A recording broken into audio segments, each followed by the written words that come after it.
The Ministry of Finance and the Public Service presents Let's Talk Finance, a feature exploring the various elements of the economic program.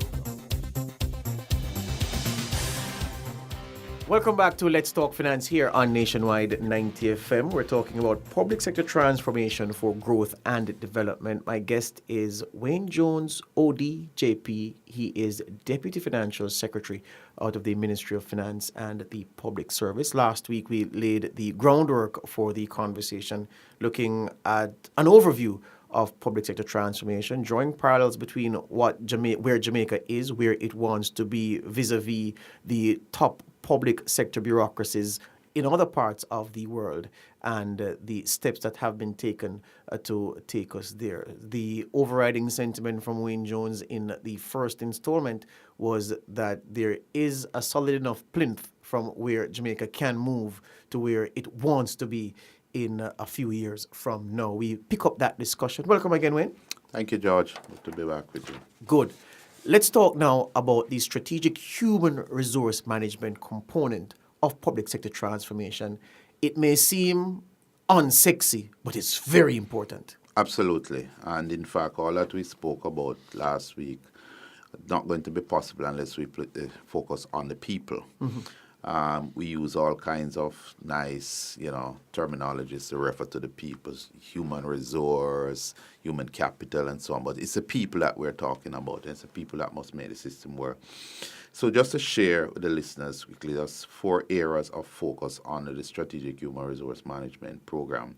We have the policy and strategic direction, which, as an example, focuses on the capacity enhancement of the people in the system. The succession planning, which is an absolutely critical part of human resource management that we are not practicing sufficiently well in the Jamaican labor force, not just in the public sector. But that's why we have some of the issues we have about when people leave and, capacity being depleted. Yes. And the policy review and standardization. We are introducing a new software for human resource management called MyHR Plus, which is a web-based system. It empowers staff because it has self-serve portals, so some of the transactional activities done by our HR functionaries are now going to be delegated to the worker themselves, to the employee, where they can do it in the comfort of their living room because it's web-based. Yes. And you do it at 2 a.m. Yes. Because that's when you find the time and you're more comfortable. And it is going to assist the managers in manpower planning and reporting on people in the organization. There's a big one, of course, of pension reform that people hear about, but regrettably when we hear about pension reform these days, we simply talk about moving to a contributory pension scheme, and we don't speak enough about the administration of a pension system. Yes. And of course, there is a shared service concept which is being rolled out firstly for human resource management, but it is going to come for other areas of government. To make all of that possible, George, we have sought to introduce a new HR operating model, which simply is depicted by way of a building. It has at the top the roof, the vision, and that roof is supported by 3 pillars. The title, the Center of Expertise, which is the area of government that has responsibility for strategic human resource management. That's where we will do the policy formulation and disseminate them.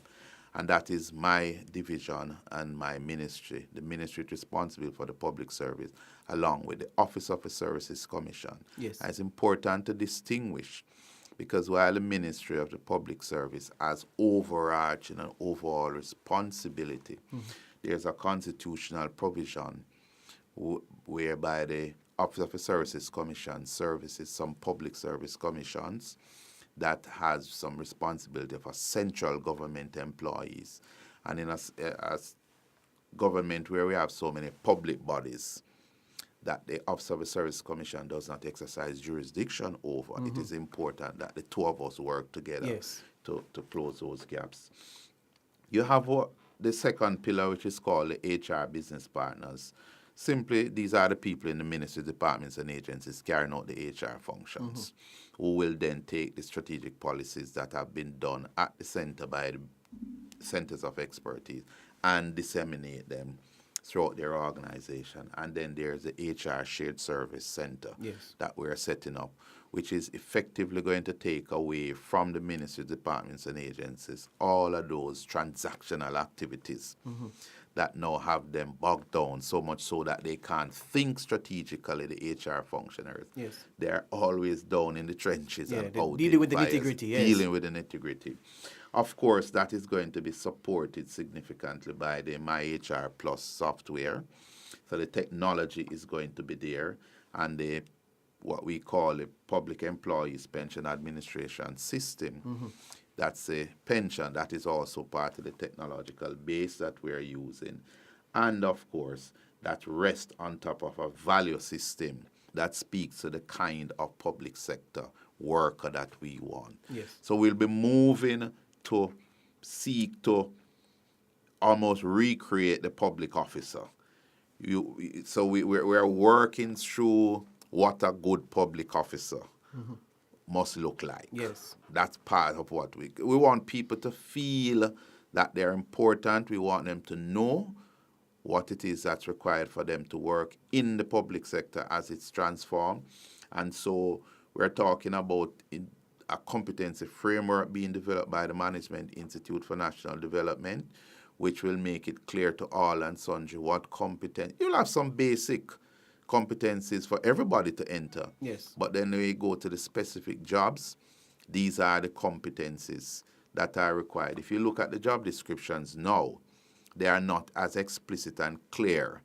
So we are going through that process of reviewing all of those across the system. Gonna take some time, but it is something that we reckon that we must do.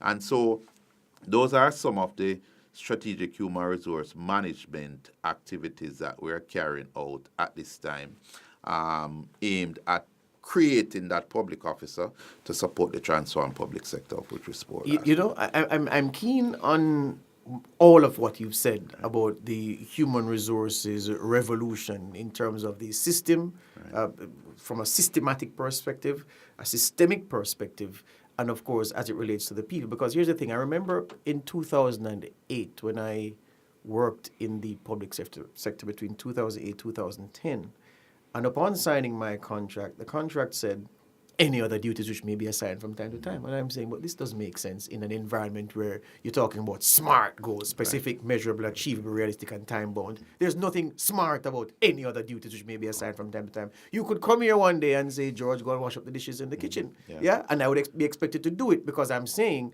that a 21st century outfit should not have anything like that where any ambiguity will attend to it. It should be specific, it should be clear. And as you said, the employer and the employee should both have a common understanding of what their responsibilities are and what they'll be judged against. Right. So that all catch provision really suggests that you're not exactly sure what you want people to do. And we have to do away with that sort of thing. We have to be certain. So part of what we're doing, especially on the HR transformation, is to arrive at some certainty. So one of the other activities I didn't speak about was a compensation review, which at the end of the day, we want a compensation system that is clear, that is simple, unambiguous, has people know and know well in advance. We're still in the throes of the negotiations for salary and fringe benefit. And we have secured agreements with a great majority, more than 3/4 of the public sector employees, for multi-year, beyond 2 year, 4 year, and 3 year in some public bodies. And people ask, but why you want a longer period? But that's what we're talking about, certainty. The employee knows what their income will be 3 years down the road if they stay in the same position they are. They can plan the education program for themselves and their children. They can plan the home acquisition. They can plan their investment because they know what it will be. The employer also knows, because we know what the wage bill will be for the next 3 years. We are not then guessing anymore. And therefore, all around, we can plan. That brings certainty. And that's what we're talking about in transformation, People must walk into a government entity and feel comfortable that there'll be no surprises. Same thing with the people who work in the system, and that's part of what we're doing as we transform. There's a small thing, Wayne Jones, that I want to raise with you while we're on this aspect of the public sector transformation, still related to HR, and it's training. Right. Because in my experience, I've seen people go off to do training to improve their capacity. They come back and there is not a call upon the new skills that they've acquired. So in other words, it's almost as if the government has wasted its money and that person has wasted their time. Right. And that's one scenario. And the other scenario is when someone or persons from a particular unit go off to do training, then their replacements while they are off getting that education are not up to the standard to continue to run the unit in the way that the persons who are off on study leave would have done. And I want to know how, in the reform, will those two things be cured? Right. So part of what we must do in this transformation is to change what we mean by training. Very often when we identify a gap or a need in the organization, we think it is a training initiative that must close that gap. Sometimes it's learning. Sometimes people don't know, and training is not necessarily the answer. Regrettably, we have some of the sorry stories where people use training as a means of moving people out of the organization, even temporarily. Yes. Under this transformation, we are introducing what is called a public sector learning framework, which is going to become the fulcrum around which training and development takes place for public employees. Right now, we don't have any such.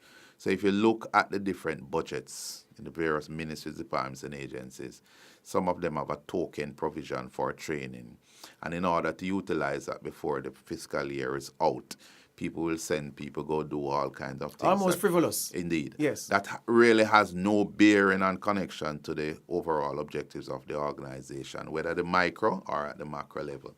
We are fixing that through the public sector learning framework, joined to the competency framework. So everything will have consistency all throughout.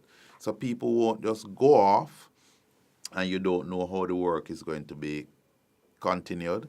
And when people come back, whatever we sent them off to be attained, we must have a plan for it to be utilized in the organization called government, micro level or macro level. Again, because these are people-related activities, they'll take some time. But we are committed. And the good thing is that the trade unions are on board with us because they recognize how challenging it is for them when their members go off, for example, to do a course at Mind or to UE or UTech or NC or wherever, at taxpayers' expense. And then the people come back and are frustrated because they can't utilize the new skills and knowledge that they have acquired.